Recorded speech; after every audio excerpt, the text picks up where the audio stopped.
সবাইকে নমস্কার। আমাদের আজকে আমরা বান্দগড়া অঞ্চলে আছি।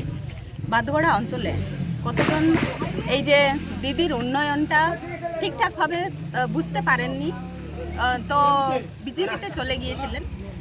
আমাদের আজকে একজন চিচুরগেড়িয়া থেকে বিজেপি প্রার্থী, একজন বিজেপির লোক, উনি হচ্ছেন আমাদের পশুপতি রায়। তো উনি আমাদের দলে আজকে আমাদের যিনি সুনামধন্য প্রার্থী আমাদের মঙ্গল সোরেন, যিনি আমাদের ল অফিসার, উনার হাত ধরে আজকে টিএমসিতে উনি যোগ দিলেন। আমাদের মাননীয় মুখ্যমন্ত্রীর যে আদর্শ উনি অক্ষরে অক্ষরে পালন করবে বলে অঙ্গীকার নিলেন। আমি উনাকে অনেক অনেক স্বাগত জানাই।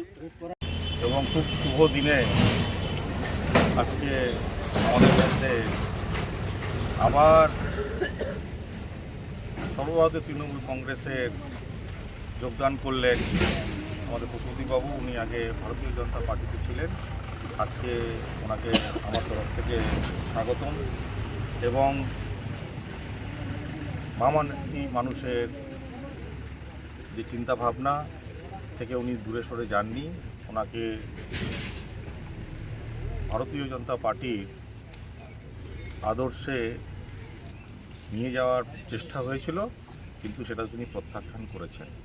আজকে উনি আবারও মাটি মানুষের ভাবনায় এসছেন। তার জন্য ওনাকে অসংখ্য অসংখ্য ধন্যবাদ। আপনারা এসছেন, স্বাগত। এবং আশা রাখব সর্বভারতীয় তৃণমূল কংগ্রেসের এই দলটিকে উনি মনে প্রাণে কাজে লাগাবেন এবং সর্বস্তরের মানুষের জন্য উনি কাজ করবেন। আমার ছেলের ভুল বুঝাবুঝি হয়ে দাঁড়িয়েছিল, যেটা আমি উপলব্ধি করতে পারলাম, তখন আমি তৃণমূলে যোগ দিলাম। আরো লেটেস্ট খবরের আপডেট পেতে ফলো করুন রাতদিন.in।